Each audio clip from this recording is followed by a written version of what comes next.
So, Pastor Michael, this first clip is from a man named Steven Furtick. And this clip does make you to refer to him as the one Steven Furtick. And I just have to say, we were sent this as like, this is like the worst thing that's ever happened. And it's going to be bad. And it's going to give us a lot to talk about, like with the need for reformation in the church.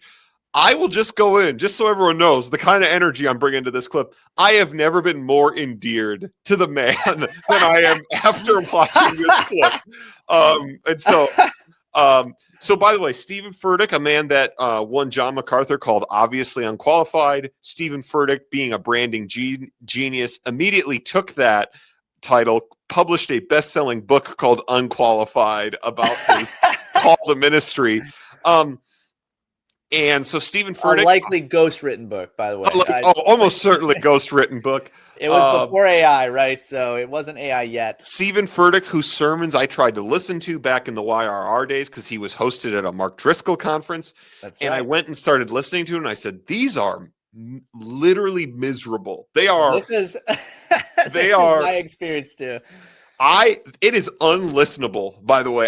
So we are. Well, this is what I did though.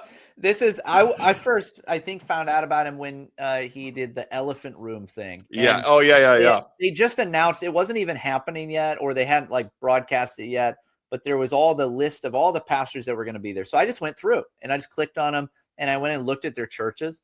And I remember doing Steven Furtick, and it was funny because they did this right on their homepage. They had this like documentary about the founding of their church and how God brought them to do it.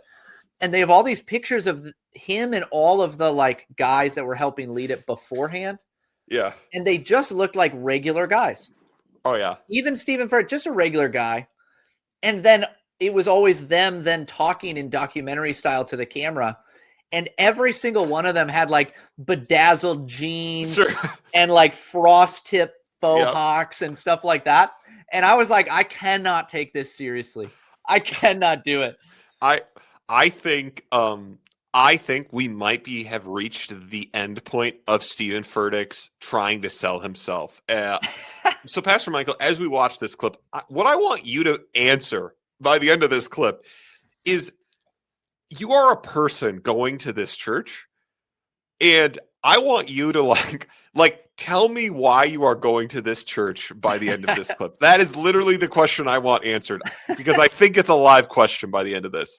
And I love this clip so much, everybody. Get up and walk. And I'm walking in the power of his word. And I'm walking in the potential of a brighter tomorrow. And I'm living in the light of a new day. He's flexing. I'm just speculating. I think this man started singing at this point. I think he started singing, look at what the Lord has done. I'm never going back to the way That's why I got my mat, because I'm not going back. Say it, not going back. Say it, not going back. Give him my spot. Find that out. So, okay, before we go to this part, which is even more just glorious. Here's one thing I don't know how he gets away with this. We'll just say we live in a pretty like race sensitive and conscious day. Like, I don't know why Steven Furtick apparently gets a pass on making his persona a Black Baptist preacher. And just like he gets to do that. And especially I don't know. If you go back, you remember like he wasn't that way. No, so he was like a feigned thing, right? Like he's this is not real. Or we're finally at the real version. I don't know, because there was a time where he was like, I'm the new, we're teaching the Bible guy. And then it was just I'm the follow your dreams, mega church pastor. And now we're at clap along. I have an organ going the whole time I'm doing this. So, all right. The end of this clip, just where it just gets so. To later. See, sometimes God does it now, but you praise him later because you didn't even know he was doing it at the time. I feel God saying, praise me now, and I'll explain it later. My man is walking talking about I'm dancing on the, I'm carrying the mat that I once laid on. Carrying the mat that I once laid on. Oh, I'm carrying the mat that I once laid on. Carrying the mat that, I mean, this mat ain't heavy. Carrying the mat that I once laid on. Carrying the mat. All right, so he's carrying a man. He's carrying a guy. You can't do that. Yes, I can. We're not doing the stairs. Get out. That's the best. The final thing he says, "We're not doing the stairs. Get out," is what he says to the guy who he is piggybacking. Oh my goodness. So, Oh, Mr. that's Michael, funny. oh, it's so funny. That's so funny. What you're a person, and he's asking you to sing along. Carrying the mat. Like he's asking you to sing this. What are you doing? Like, tell me what a person is doing at this church at this point. Like, that's just I don't know. So it's very much out of what especially a more stoic Midwesterner would care for at all. But it is the Right. kind of thing that I do think still has an appeal, just in the sense of you go to a place, you experience something with a bunch of other people, not unlike a big concert or a show, except you are kind of involved, right? Hey, he's walking around. You feel like this is spontaneous. That was all planned, by the way. But like you feel like this is a spontaneous thing that we didn't know was going to happen. I mean, they've literally said they plant people at their baptisms, right? So they're right. like, that's a common practice. This was all planned. This was all part of the plan. They literally have production staff that set these things up, but it feels like, hey, we're in this, in this very authentic moment in a world that's all fake, and we're kind of singing together, and it's kind of fun and lighthearted. I can see how you could get into it. I could see how you could enjoy it. It's just not the Christian faith, right? Yep. Like it's a weird cultural thing. It's not actually biblical worship. Yep. It is.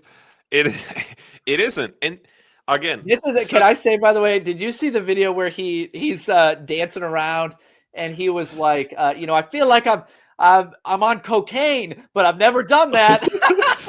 For the record. Yeah, let me play that clip just because I have that one pulled up. These are just all-timers. They're just all-timers without a doubt. I've definitely never done it, but I feel like I'm on cocaine. Yeah, look, like a thief in the night. I know them all. Keep the beat going. Keep the beat going. I'm clapping. I'm praising. I feel like I just snorted cocaine or something. I'm so excited. And I never did that before. For the record. For the record. For the record. For the record. And I'm clapping my hands. Okay, so Dude, Pastor Michael. He's maybe on it now. Right? Like that's... I feel like I'm on it. I never did that before, for the record. So, Pastor Michael, you are Steven Furtick. Funny. We are at one of two options here. This is obviously not biblical worship. That's the point. But here's, I think, why I like this, and this might be why he's doing it, and should actually make me think that it actually is even more staged. Of course, everyone was like memeing on this clip with things like when you forget to do any sermon prep, but. Because here's what's endearing about this in a way, like in our world, like that is all of these big mega church things are just a complete obvious production, like transition to this really video, like all these, like everything is slick. Steven Furtick is now just like, I'm making up stuff. I'm up here. I don't care. And what I feel like when I watch it is I'm like, there are a few things about it. One, I mean, I think this is true. I don't know. Maybe I'm wrong. Like, he is so rich, it literally just doesn't matter. And so he's like, I just kind of getting like, I'm phoning it in today because who cares at this point? But I do think what it probably actually does is the production now, it just has to change its form. It has to feel impromptu, and like it's still being carried by his charisma, but now it's literally just straight, like you feel like you're in the moment now. Yep. With this guy, and that is actually you're probably right. Most likely it is just as fake. Yep. It probably is. Maybe not, maybe he literally just doesn't care. Do this. Yeah. That is possible. But I do think like it actually makes, I don't know if it's, well, it doesn't, I'm not hopeful for Steven Furtick at all. I think, for the record, just so everyone knows, since I said how much I love these clips, for the record, I am not hopeful about Steven Furtick or any of the fruit of his horrible ministry. But maybe we can turn back the tide on worship as a production. We still have not reformed worship as entertainment. Like, we're still stuck with that, unfortunately, and we need to reform that. But